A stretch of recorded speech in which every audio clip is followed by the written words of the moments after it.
오늘 성경 말씀은 요한복음 11장 1절에서 16절입니다. 나사로와 마르다, 마리아는 예루살렘에서 동남쪽으로 약 3km 떨어진 곳에 위치한 베다니에 살던 예수님의 제자들이었습니다. 예수님은 평소에 종종 이곳에서 휴식을 취하며 나사로 남매들과 가족처럼 지내셨습니다. 특히 마리아는 값비싼 향유를 예수님의 발에 붓는 헌신으로 장차 다가올 예수님의 장사를 예배했다는 칭찬을 들었던 사람이었습니다.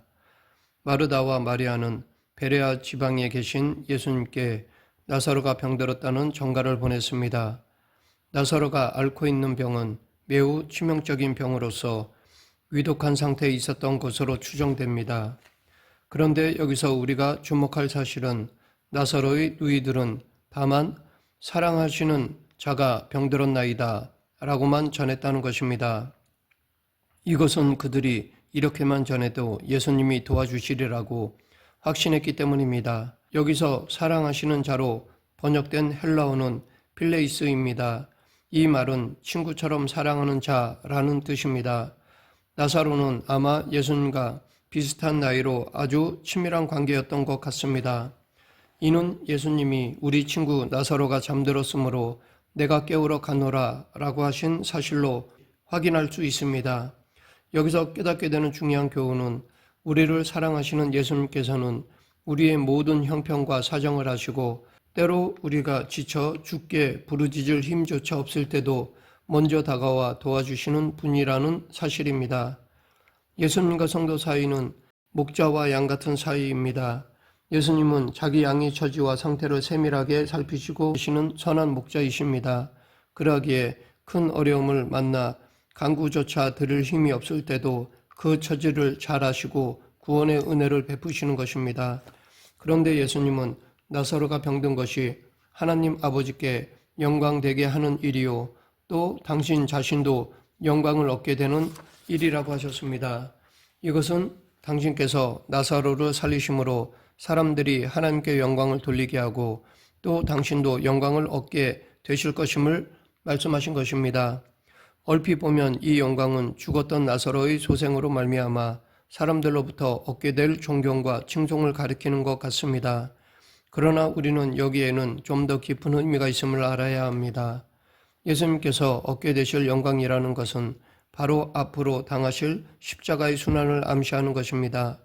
예수님은 당신이 나사로를 죽음에서 소생시키고 난 후에는 당신이 죽음의 길로 가셔야 한다는 사실을 아셨습니다. 왜냐하면 죽은 지 나흘이나 되는 나사로를 다시 살려내는 기적을 일으키면 수많은 유대 백성들이 당신을 메시아로 믿게 될 것이며 그렇게 되면 예수님을 시기하고 죽이려는 종교 지도자들이 더 이상 예수님의 활동을 방관하지 않을 것이기 때문입니다. 즉 그들은 무슨 수를 써서라도 예수님을 죽이려고 할 것이기 때문입니다. 예수님은 바로 이와 같은 결과가 자기에게 닥치게 될 것을 미리 아시고 영광 얻을 때가 되었다고 하신 것입니다. 다시 말해 예수님은 당신이 십자가에서 죽으시는 일을 영광 얻는 일로 표현하신 것입니다.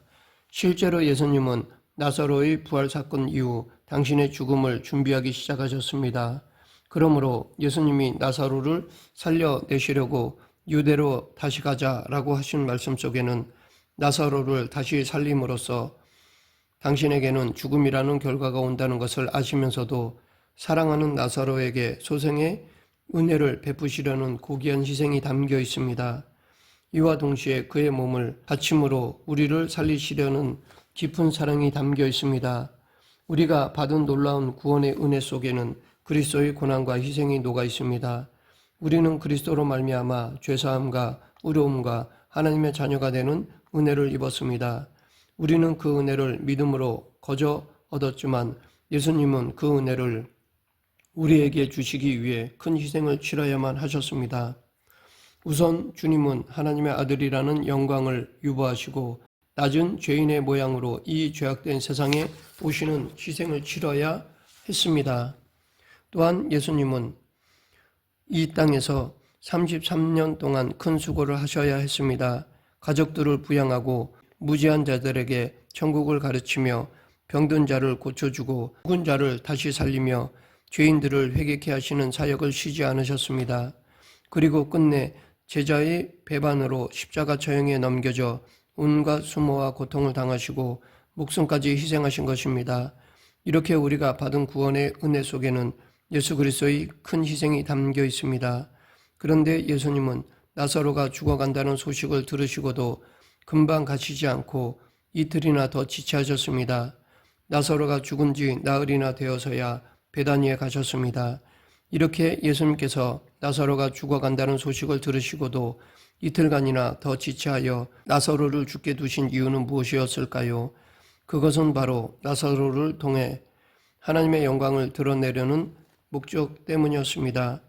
예수님은 나사로가 죽기까지 기다리신 것입니다. 그리고 죽은 나사로를 다시 살리심으로 나사로에게 영생 부활에 대한 확신을 주고자 하신 것입니다.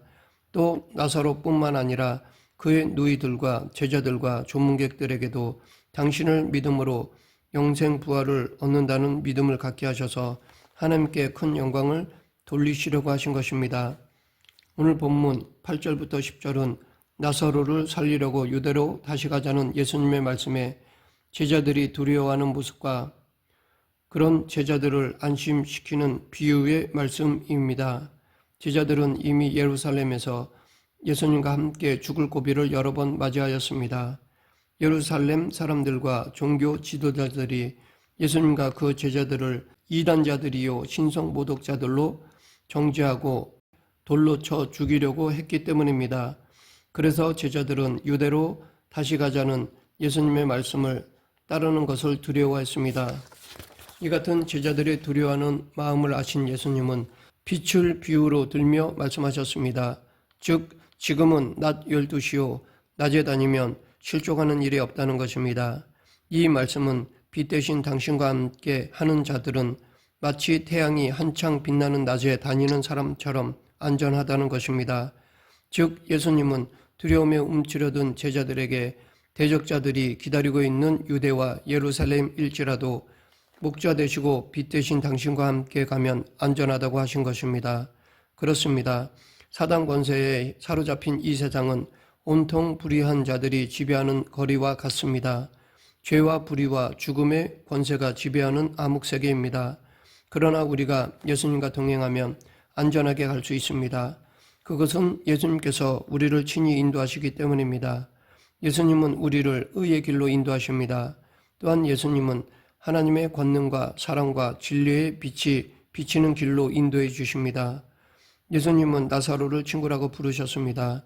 이것은 나사로뿐만이 아닙니다. 예수님은 당신을 참되게 섬기는 자를 친구로 여기겠다고 약속하셨습니다. 그러면 예수님을 참되게 섬기는 방법은 무엇일까요? 먼저 예수님의 가치관으로 살아야 합니다. 즉 우리는 성경에 근거한 가치관을 가져야 합니다. 다음으로 예수님의 은혜에 응답하는 것입니다. 즉 예수님으로부터 받은 구원의 은혜에 자발적인 감사로 사랑으로 충성으로 응답해야 합니다. 결국 예수님의 친구는 예수님을 진정으로 사랑하고 그 뜻을 행하는 것을 즐거워하는 것입니다. 그런데 제자들은 나사로를 깨우러 가시겠다는 예수님의 말씀을 듣고 나사로가 죽은 것이 아니라 다른 가벼운 병으로 잠자고 있는 상태로 오해했습니다. 그래서 그들은 잠들었으면 낫겠나이다 라고 하였습니다. 그러자 예수님은 제자들이 당신의 말씀을 이해하지 못한 것을 아시고 나사로가 죽었느니라 라고 말씀하셨습니다. 예수님은 성도가 죽은 것을 잠든 것으로 여기십니다. 그래서 회당장 야이로의 딸이 죽은 것에 대해서도 잠자는 것이라고 말씀하셨습니다. 세상 사람들은 사람의 육체 수명이 다하여 죽으면 그것으로 모든 것이 끝나는 것으로 생각합니다. 그러나 예수님은 육체적인 죽음은 일시적으로 잠자는 것으로 보실 뿐입니다. 성도들의 죽음뿐만 아니라 악인들의 죽음도 다 잠자는 것으로 여기시고 종말에 재림하실 때에 모두 깨우실 것입니다. 이것이 첫째 부활입니다. 그래서 주님은 진실로 진실로 너에게 이르노니 죽은 자들이 하나님의 아들의 음성을 들을 때가 오나니 라고 말씀하셨던 것입니다. 예수님은 재림하셔서 이렇게 잠자는 자들을 다 깨우셔서 하나님 아버지의 영원한 심판대 앞에 세우실 것입니다. 그리고 우리들에 대해서는 천국으로 들어가 영생을 얻게 하시고 불신자들에 대해서는 영원한 멸망의 심판을 받게 하실 것입니다. 그러므로 우리는 예수님 안에 있는 한 이 세상에서의 죽음은 끝이 아닙니다. 영생으로 가는 한 과정일 뿐입니다. 그리고 죽음은 두려운 것이 아니라 오히려 복된 일입니다. 그것은 단지 잠시 동안 잠들어 쉬는 것입니다. 성도의 죽음은 주님을 위해 수고하고 고난받던 이 세상에서의 삶을 마감하고 하늘나라에서 영생을 얻을 때까지 편히 쉬는 것입니다. 예수님은 나사로가 죽어 간다는 소식을 듣고도 지체하신 이유를 병든 나사로가 죽을 때까지 기다리려고 또 이미 죽어버린 나사로에게 가시는 이유를 그를 다시 살려 제자들에게 당신의 말씀을 하나님의 말씀으로 확신시키기 위한 것이라고 하셨습니다. 그러므로 유대로 다시 가는 일은 제자들에게 해가 되는 일이 아니라 유익한 일이니 그에게로 가자라고 설득하신 것입니다. 그러나 제자들은 대적자들이 기다리고 있는 유대로 다시 가는 것을 두려워했던 것 같습니다. 그러자 도마가 나서서 우리도 주와 함께 죽으러 가자라고 다른 제자들을 독려했던 것입니다. 도마라는 이름은 쌍둥이라는 뜻입니다. 도마는 아마 쌍둥이로 태어났을 것입니다. 그러나 로마 식민지 아래서 수탈당하고 있는 대부분의 유대 서민들은 쌍둥이 자녀 모두를 넉넉하게 양육할 능력이 없었습니다. 그래서 쌍둥이 중 하나인 도마를 일찍 버렸거나 홀대를 했을 것입니다. 그런 환경에서 성장했다면 도마는 자연히 고집세고 제멋대로 하고 사람을 의심하는 습성을 지니게 되었을 것입니다. 그래서 예수님이 죽으신 후 제자들은 모두 한 곳에 모여 있을 때도 도마는 그곳에 있지 않고 홀로 돌아다녔던 것입니다. 그로 인해 부활하신 예수님을 만날 수도 없었습니다. 그리고 예수님이 부활하셨다는 제자들의 말도 의심하며 자신이 직접 예수님 몸을 만져봐야 믿겠다고 고집을 부린 것입니다. 도마에게는 이런 결점들이 있었습니다. 그러나 도마는 예루살렘으로 가시는 예수님과 함께 가기를 결단하는 유일한 제자였습니다. 말씀을 맺겠습니다. 우리는 육체의 죽음을 피할 수 없는 존재입니다. 예수님과 친구 사이인 나사로도 죽음을 피할 수 없었습니다. 그러나 예수님은 당신의 사람을 구원하시고자 영원한 생명을 주시고자 모든 영광을 버리셨습니다. 우리 죄값을 대신 치르심으로 우리에게 영생을 주시고자 당신의 목숨까지도 버리셨습니다.